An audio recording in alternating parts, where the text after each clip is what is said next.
വയനാട് രാഹുൽ ഗാന്ധിക്ക് യാത്ര പറയാൻ വിട പറയാൻ ആൾക്കാർ തയ്യാറായിരിക്കുക. അവിടെ എല്ലാവരും പറയുന്നത് bye bye Rahul, welcome Modi എന്ന്. ക്വിറ്റ് രാഹുൽ തരംഗമാണ് മണ്ഡലത്തിൽ പ്രതിഫലിക്കുന്നത്. LDFിലെയും UDFിലെയും അസംതൃപ്തരായ പല നേതാക്കളും BJPയുമായി ചർച്ച നടത്തിയിട്ടുണ്ടെന്നും മാധ്യമങ്ങളോട് തുറന്നടിച്ചിരിക്കുകയാണ് BJP സംസ്ഥാന അധ്യക്ഷനും വയനാട് ലോക്സഭാ മണ്ഡലം NDA സ്ഥാനാർത്ഥിയുമായ K. സുരേന്ദ്രൻ. ഇപ്പോൾ പ്രധാനമന്ത്രി നരേന്ദ്രമോദിക്ക് അനുകൂലമായി വോട്ട് രേഖപ്പെടുത്തുന്ന തിരഞ്ഞെടുപ്പാണിതെന്ന് K. സുരേന്ദ്രൻ വോട്ട് രേഖപ്പെടുത്തിയതിനു ശേഷം പറഞ്ഞു. സംസ്ഥാനത്തിന്റെ ചരിത്രത്തിൽ ആദ്യമായിട്ടാണ് ഇത്ര ശക്തമായ പോസിറ്റീവ് വോട്ടിംഗ് നടക്കുന്നത്. പ്രധാനമന്ത്രിയുടെ വികസന അജണ്ടയ്ക്കാണ് ജനങ്ങൾ വോട്ട് നൽകുന്നത്. ഇരു മുന്നണികളോടും കേരളത്തിലെ ജനങ്ങൾക്ക് അമർഷമുണ്ട്. അത് തിരഞ്ഞെടുപ്പിൽ പ്രതിഫലിക്കുമെന്നാണ് കരുതുന്നത്. ഇന്ത്യ മുന്നണിയിലെ സ്ഥാനാർത്ഥികൾ ജനങ്ങളുടെ കണ്ണിൽ പൊടിയിടാനാണ് ശ്രമിക്കുന്നത്. തിരഞ്ഞെടുപ്പിൽ പോലും നരേന്ദ്രമോദിയാണ് സംസ്ഥാനത്ത് വികസന രാഷ്ട്രീയം ചർച്ചയാക്കിയതെന്നും അദ്ദേഹം വ്യക്തമാക്കി. ജൂൺ 4 കേരള രാഷ്ട്രീയത്തിന്റെ ഗെയിം ചേഞ്ചർ ആയിരിക്കും. വയനാട്ടിൽ നിന്ന് രാഹുൽ ഗാന്ധിയെ പറഞ്ഞയക്കാനാണ് ജനങ്ങൾ ആഗ്രഹിക്കുന്നത്. Bye bye Rahul, welcome Modi എന്നാണ് അവിടെയുള്ളവർ പറയുന്നത്. ക്വിറ്റ് രാഹുൽ തരംഗമാണ് മണ്ഡലത്തിൽ പ്രതിഫലിക്കുന്നതെന്നും LDFിലെയും UDFിലെയും അസംതൃപ്തരായ പല നേതാക്കളും BJPയുമായി ചർച്ച നടത്തിയിട്ടുണ്ടെന്നും ജൂൺ 4 കഴിയുമ്പോൾ പലരും NDAയ്ക്കൊപ്പം ചേരുമെന്നും K. സുരേന്ദ്രൻ വ്യക്തമാക്കിയിരിക്കുകയാണ്. ഇത്തവണ കേരളത്തിൽ പ്രധാനമന്ത്രി ശ്രീ നരേന്ദ്രമോദിക്ക് അനുകൂലമായിട്ട് ജനങ്ങൾ വോട്ട് ചെയ്യുന്ന ഒരു തെരഞ്ഞെടുപ്പാണിത്. ഒരുപക്ഷെ നമ്മുടെ സംസ്ഥാനത്തിൻ്റെ ചരിത്രത്തിൽ ആദ്യമായിട്ട് ഇത്രയും ഒരു ശക്തമായിട്ടുള്ള പോസിറ്റീവ് വോട്ടിംഗ് പ്രധാനമന്ത്രി ശ്രീ നരേന്ദ്രമോദിജിയുടെ വികസന അജണ്ടയ്ക്ക് ജനങ്ങൾ ഒന്നടങ്കം വോട്ട് ചെയ്യുന്ന ഒരു തെരഞ്ഞെടുപ്പാണിത്. ഇരു മുന്നണികളോടും ശക്തമായിട്ടുള്ള അമർഷം കേരളത്തിലെ ജനങ്ങൾക്കുണ്ട്. സംസ്ഥാന ഗവൺമെൻറ്റിൻ്റെ തെറ്റായ നയങ്ങൾക്കെതിരായിട്ടുള്ള ശക്തമായ വിധിയെഴുത്തായിരിക്കും. അതേസമയം സർക്കാരിനെതിരായിട്ടുള്ള വികാരം ഒരു തരത്തിലും UDFന് സഹായകരമാവില്ല. കാരണം ഇന്ത്യ മുന്നണിയിലെ രണ്ട് പ്രധാനപ്പെട്ട ഘടകകക്ഷികളെ പോലെയാണ് അവരിവിടെ മത്സരിക്കുന്നത്. അവരുടെ മത്സരം ജനങ്ങളുടെ കണ്ണിൽ പൊടിയിടാനാണ്. യാതൊരു നിലപാട് വ്യത്യാസവും ഈ രണ്ട് മുന്നണികൾക്കുമില്ല. ഇത് ലോക്സഭയിലേക്കുള്ള തെരഞ്ഞെടുപ്പാണ്. IND മുന്നണിയിലെ രണ്ട് കക്ഷികളും LDFും UDFും ഒരേ നിലപാട് തന്നെയാണ് ഈ തെരഞ്ഞെടുപ്പിൽ, ഒരേ നയം തന്നെയാണ് അവർക്കുള്ളത്. നരേന്ദ്രമോദി മാത്രമാണ് കേരളത്തിൽ ഇത്തവണ ഒരു വികസന രാഷ്ട്രീയം ചർച്ചയാക്കിയത്.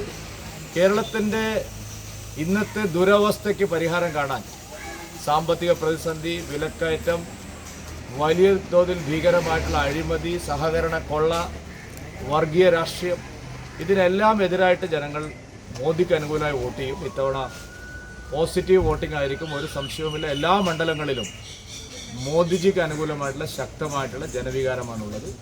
അത് തീർച്ചയായിട്ടും ഇത്തവണ തെരഞ്ഞെടുപ്പിൽ വലിയ ചലനങ്ങൾ ഉണ്ടാക്കും. ജൂൺ 4 കേരളത്തെ സംബന്ധിച്ചിടത്തോളം ഒരു ഗെയിം ചേഞ്ചറായിരിക്കും.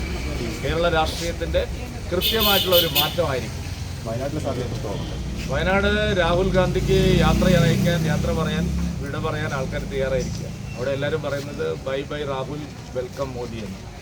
ഈ BJP നേതാവ് പ്രകാശ് ജാവ്ദേക്കറുമായി VP ജയരാജൻ കൂടിക്കാഴ്ച നന്ദകുമാർ പറഞ്ഞു. VP അത് സ്ഥിരീകരിച്ചിട്ടുണ്ട്, കൂടിക്കാഴ്ച നടത്തിയെന്ന് അദ്ദേഹം തന്നെ പറഞ്ഞു. അല്ല, അത് ഇരു മുന്നണികളിലെയും പല പ്രമുഖരും, നിങ്ങളിപ്പോൾ ഒന്നോ രണ്ടോ പേരുകൾ മാത്രമാണ്, നിങ്ങളിപ്പോൾ സുധാകരൻ, VP ജയരാജൻ തുടങ്ങിയ പേരുകൾ മാത്രമാണ് കേൾക്കുന്നത്. ഒരിക്കലും BJPയിൽ ചേരില്ല എന്ന് വിചാരിക്കുന്ന കക്ഷികളുടെ തലവന്മാർ വരെ പലതരത്തിലുള്ള ചർച്ചകൾ നടത്തിയിട്ടുണ്ട്. ജൂൺ 4 ശേഷം കൂട്ടത്തോടെ LDF, UDF മുന്നണികളിലെ പ്രമുഖർ BJPയിൽ ചേരും. അതാണ് ഞാൻ പറഞ്ഞത്, ഇത് വലിയൊരു രാഷ്ട്രീയ മാറ്റത്തിനുള്ള തെരഞ്ഞെടുപ്പാണ്. കഴിഞ്ഞ ഇത്രയും വർഷങ്ങൾക്ക് ശേഷം ഇതാദ്യമായിട്ടാണ് ശക്തമായിട്ടുള്ള ഒരു രാഷ്ട്രീയ മാറ്റത്തിന് ചൂണ്ടുന്ന ഒരു വലിയ തെരഞ്ഞെടുപ്പ്. സംസ്ഥാന നേതൃത്വത്തിൻ്റെ അറിവോടുകൂടി തന്നെ ആയിരുന്നു. അല്ല, എല്ലാ തലത്തിലും ചർച്ചകൾ നടക്കുന്നുണ്ട്. LDFിലെയും UDFിലെയും അസംതൃപ്തരായിട്ടുള്ള പല ആളുകളെ ഇതിനോടകം ചർച്ച ചെയ്തിട്ടുണ്ട്. ഈ ജൂൺ 4 കഴിയുമ്പോൾ നിങ്ങൾ എന്താ പറയുക, ഒരിക്കലും പ്രതീക്ഷിക്കാത്ത പല പേരുകളും BJPയോടൊപ്പം NDAയോടൊപ്പം ചേരുന്ന സ്ഥിതി വരും. ഈ നന്ദകുമാർ പറഞ്ഞിരിക്കുന്നത് ലാബിനുൾപ്പെടെ കേസുകളൊക്കെ ഒത്തുതീർപ്പ്. അല്ല, അതൊക്കെ UDF ഇറക്കുന്ന ഓരോ സാധനങ്ങളാണ്. ഞങ്ങളിതൊന്നും ആരുടെയും ചർച്ച നടത്തിയ ആളുകളെ കാര്യങ്ങളൊന്നും ഞങ്ങൾ പറഞ്ഞു. UDF കുറച്ച് ദിവസമായിട്ട് BJPയുടെ വിജയസാധ്യതയുള്ള സ്ഥാനാർത്ഥികൾക്കെതിരായിട്ടുള്ള ഇത്തരം ആളുകളെ ഇറക്കും പ്രചാരണം നടത്താൻ. വിശ്വാസ്യതയുള്ള ആരെങ്കിലും അത് തിരഞ്ഞെടുപ്പ് പ്രഖ്യാപിക്കുന്നതിന് മുൻപ് തന്നെ നിരവധി നേതാക്കൾ സ്വന്തം പാർട്ടി ഉപേക്ഷിച്ച് BJPയിലേക്ക് ചേരുന്ന സാഹചര്യമുണ്ടായിരുന്നു. ഇതിൽ പ്രധാനമായും കോൺഗ്രസിൽ നിന്നുള്ള നേതാക്കളും അണികളുമായിരുന്നു പാർട്ടി നയങ്ങളോടും നിലപാടുകളോടും വിയോജിപ്പ് പ്രകടിപ്പിച്ചുകൊണ്ട് പാർട്ടി വിട്ട് BJPയിൽ അംഗത്വം സ്വീകരിച്ചത്. പ്രാദേശിക തലത്തിലാണെങ്കിലും സംസ്ഥാന തലത്തിലാണെങ്കിലും ദേശീയ തലത്തിലാണെങ്കിലും നിരവധി നേതാക്കളും പ്രവർത്തകരും മറ്റ് മുന്നണികളിൽ നിന്നും രാജിവെച്ച് BJPയിൽ ചേർന്നത് തിരഞ്ഞെടുപ്പിൽ BJPക്ക് വിജയസാധ്യത വർദ്ധിപ്പിച്ചു.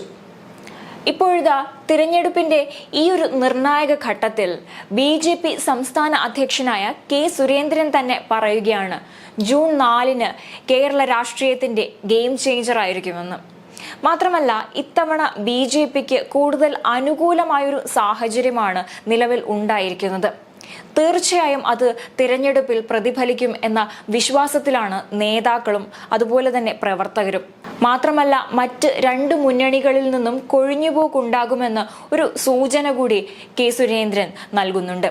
തിരഞ്ഞെടുപ്പ് അതിന്റെ ഏറ്റവും അവസാന ഘട്ടത്തിലെത്തുമ്പോൾ ആരൊക്കെയാണ് ഇനിയും BJPയിലേക്ക് ചേക്കേറുക എന്ന ചോദ്യമാണ് ഉയരുന്നത്. മാത്രമല്ല പല നേതാക്കളും ഇനിയും പാർട്ടി ഉപേക്ഷിച്ച് BJPയിലെത്തും എന്ന് തന്നെയാണ് BJP നേതാക്കൾ വ്യക്തമാക്കുന്നത്. അതാരെല്ലാമാണ് ഇനി വരും ദിവസങ്ങളിൽ അറിയേണ്ടിയിരിക്കുന്നു. കൂടാതെ ഇത്തവണത്തെ തിരഞ്ഞെടുപ്പ് K. സുരേന്ദ്രൻ വ്യക്തമാക്കിയതുപോലെ ഒരു ചരിത്രമാകാൻ സാധ്യത വളരെ കൂടുതലാണ്. കാരണം മുൻപുണ്ടായിരുന്ന ഒരു രീതിയായിരുന്നില്ല ഇത്തവണ BJP തിരഞ്ഞെടുപ്പ് പ്രചരണ വേളയിൽ സ്വീകരിച്ചത്. പ്രധാനമന്ത്രി നരേന്ദ്രമോദിയെ തന്നെ നേരിട്ട് കേരളത്തിലെത്തിച്ച് പ്രവർത്തന മികവ് പുലർത്താൻ BJPക്ക് സാധിച്ചു. പല സ്ഥാനാർത്ഥികൾക്കും വേണ്ടി, അതായത് സുരേഷ് ഗോപിക്കും അതുപോലെ തന്നെ കൃഷ്ണകുമാറിനും അനിൽ ആന്റണിക്കും ഒക്കെ വേണ്ടി പ്രധാനമന്ത്രി കേരളത്തിലെത്തി. അവർക്ക് വേണ്ടി പ്രത്യേകം പരിപാടികൾ സംഘടിപ്പിച്ചു. ഇതിലൂടെ കേരളത്തിൽ ഒന്നടങ്കം ഒരു BJP തരംഗം സൃഷ്ടിക്കാൻ അല്ലെങ്കിൽ ഒരു മോദി തരംഗം സൃഷ്ടിക്കാൻ സാധിച്ചു. അതുകൊണ്ട് തന്നെ ഇത്തവണ BJPക്ക് അനുകൂലമായ സാഹചര്യം ഉണ്ടാകുമെന്ന നേതാക്കളുടെ വിശ്വാസം തള്ളിക്കളയാനാകില്ല.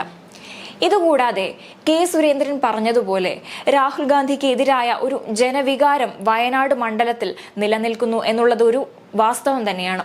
ഇപ്പോൾ രാഹുൽ തരംഗമല്ല, മറിച്ച് മോദി തരംഗമാണ് കേരളത്തിൽ ഉണ്ടായിരിക്കുന്നത് എന്നത് തിരഞ്ഞെടുപ്പ് പ്രഖ്യാപന സമയം തൊട്ടേ ജനങ്ങൾക്ക് ബോധ്യപ്പെട്ടതാണ്.